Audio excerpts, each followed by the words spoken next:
ഓസ്ട്രേലിയയുടെ മുൻ പ്രധാനമന്ത്രിയും നിലവിലെ അമേരിക്കൻ അംബാസിഡറുമായ കെവിൻ റൂഡ് പദവിയൊഴിയുന്നു. ഓസ്ട്രേലിയയിൽ നിന്നും ചിന്നു ജെറാൾഡ് തയ്യാറാക്കിയ റിപ്പോർട്ടിലേക്കാണ് ഇനി.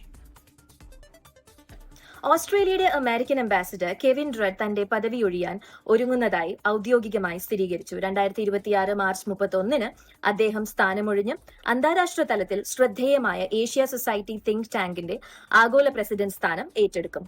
ഓസ്ട്രേലിയയുടെ മുൻ പ്രധാനമന്ത്രി കൂടിയായ കെവിൻ റഡ് 2023 മാർച്ചിലാണ് അംബാസിഡറായി ചുമതലയേറ്റത്. അതിനുശേഷം ഓസ്ട്രേലിയൻ നയതന്ത്ര രംഗത്ത് നിർണായകമായ നിരവധി ഇടപെടലുകളാണ് അദ്ദേഹം നടത്തിയിട്ടുള്ളത്.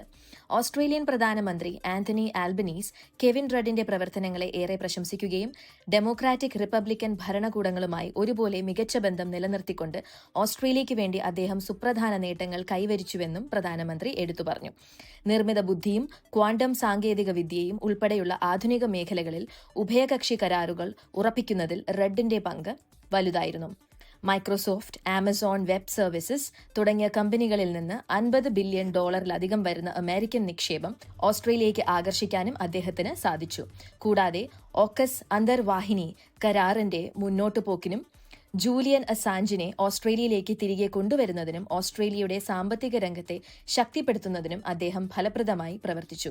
അമേരിക്കയുമായുള്ള ഓസ്ട്രേലിയയുടെ ബന്ധം നിർണായകമായ ഒരു ഘട്ടത്തിലൂടെ കടന്നുപോകുന്ന ഈ വേളയിൽ ഈ നയതന്ത്ര പദവിക്ക് ആര് നേതൃത്വം നൽകുമെന്ന് ലോകം ഉറ്റുനോക്കുന്നുണ്ട്. ദീർഘകാലത്തെ പൊതുജീവിതത്തിന് ശേഷം പുതിയൊരു ദൌത്യത്തിലേക്ക് കടക്കുന്ന കെവിൻ റഡിന്റെ ഭാവി പ്രവർത്തനങ്ങൾക്ക് എല്ലാ ആശംസകളും നേർന്നുകൊണ്ട് ഓസ്ട്രേലിയയിൽ നിന്നും 24 വേണ്ടി ചിന്നു ജെറാൾഡ്. ലോകത്തെവിടെയായാലും ഏത് സമയത്തും 24 വാർത്തകളും ഓഗ്മെന്റഡ് റിയാലിറ്റി പാക്കേജുകളും എക്സ്പ്ലെയിനറുകളും വിശദമായി കാണാൻ ഞങ്ങളുടെ യൂട്യൂബ് ചാനൽ നിങ്ങൾക്ക് സബ്സ്ക്രൈബ് ചെയ്യാം.